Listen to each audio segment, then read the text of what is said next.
bo'yicha biladi. Suspenziyasini. Suspenziya. Ukol ko'rinishida ham olgansizlar ceftriakson, sefazolinlarni.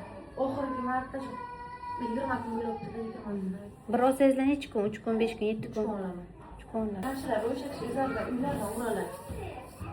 Demak, sizlar o'zlari chamonlasa, doktor emas, hamshiraga aytasiz. Ana endi o'sha antibiotiklarni ham shirokiy spektr, bu sefazolin, ceftriaksonlar 4-pokoleniya sefalosporinda antibiotiklar.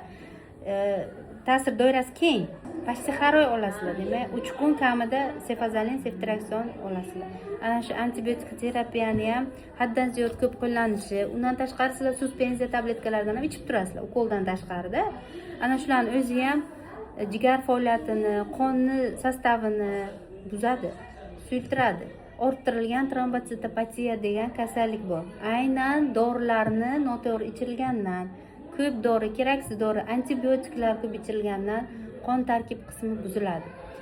Keyin momataloqlar, alga turtilsa, teginsa momataloqlar paydo bo'ladi, biladimi? Ana. Burundan qon ketish mana. Bir haftada suvda ketadi, ortamiz yuvamiz ketmaydi. Qolmaydi-da, paxta tiqaman, paxta qo'lishim. Hozir birinchi o'rinda qiladigan ishimiz qon tahlili.